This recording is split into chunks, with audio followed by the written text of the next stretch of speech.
Assalamualaikum warahmatullahi wabarakatuh. Berjumpa kembali dengan saya Rian Dewi Erawati, peserta pelatihan dasar CPNS tahun 2022, golongan 2 angkatan 1 kelompok 4, BPSDMD Provinsi Kalsel asal Hulu Sungai Selatan.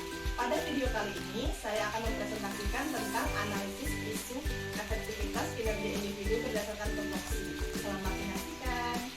Pada kesempatan kali ini, saya akan mempresentasikan mengenai analisis isu efektivitas kinerja individu berdasarkan tupoksi.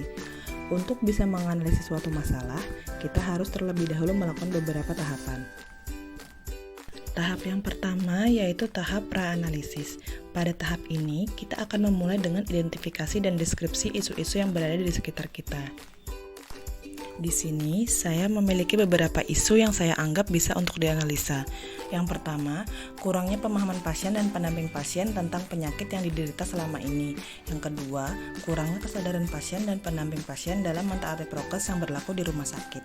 Yang ketiga, kurangnya kepatuhan pengunjung maupun pendamping pasien dalam pembatasan jumlah kunjungan ke rumah sakit dalam masa pandemi. Kemudian, setelah kita mendapatkan isu-isu tersebut, kita melanjutkan ke tahap kedua yaitu tahap penilaian isu. Di tahap ini, kita gunakan metode USG yang terdiri dari urgensi atau seberapa mendesak isu tersebut, seriousness atau seberapa serius isu tersebut, dan yang terakhir ada growth atau seberapa cepat perkembangan isu tersebut untuk bisa menyebar. Berikut adalah tabel penilaian kualitas isu. Untuk isu yang pertama, saya memberikan total skor 15. Untuk isu yang kedua, saya memberikan total skor 14. Dan untuk isu yang ketiga, saya memberikan total skor 12. Dari 3 isu yang saya angkat, didapatkan isu yang pertama sebagai isu dengan nilai USG yang paling tinggi. Sehingga mari kita lanjutkan ke tahap selanjutnya. Tahap selanjutnya yaitu tahap mendalami dan menganalisis isu. Di sini saya menggunakan diagram fishbone dan dengan menggunakan metode SWOT. Ini adalah diagram fishbone. Berdasarkan dari tabel sebelumnya, maka isu yang pertama adalah yang menjadi fokus kita, yaitu kurangnya kesadaran pasien dan keluarga tentang kondisi kesehatannya. Kemudian ada beberapa faktor yang mempengaruhi terjadinya isu tersebut, yaitu faktor manusia atau SDM, kurangnya tingkat pendidikan individu, dan kurangnya rasa ingin tahu tentang keadaan kesehatannya. Yang kedua ada faktor alat, yaitu kurangnya sosialisasi pemberian leaflet dan keterbatasan alat untuk pemeriksaan di dekat rumahnya.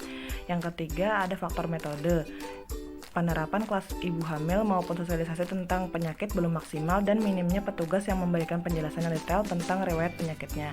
Dan yang terakhir ada faktor lingkungan, jauhnya akses ke pasienkes, kepercayaan kepada leluhur yang masih tinggi.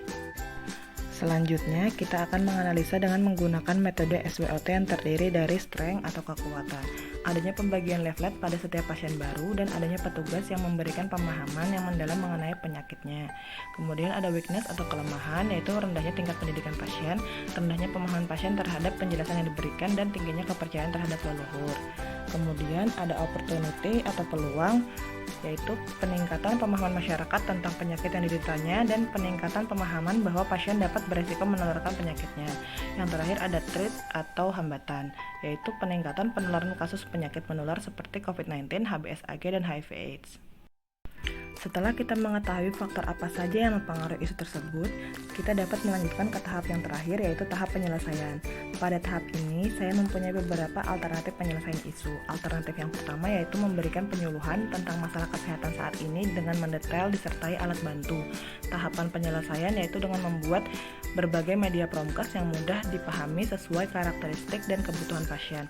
Hasil yang didapat yaitu meningkatkan pengetahuan pasien dan keluarga mengenai penyakitnya. Ini bisa dilakukan oleh semua tim PKRS. Kemudian alternatif yang kedua meningkatkan komunikasi lewat bidang telekomunikasi. Tahapan penyelesaian membuat layanan konseling terpadu untuk pasien dan hasil yang didapat kemudahan akses untuk mendapatkan pengetahuan tentang penyakitnya. Ini bisa dilakukan oleh pihak manajemen. Itulah semua presentasi saya tentang analisis isu efektivitas kinerja individu berdasarkan tupoksi. Terima kasih sudah memampiri channel YouTube saya ya.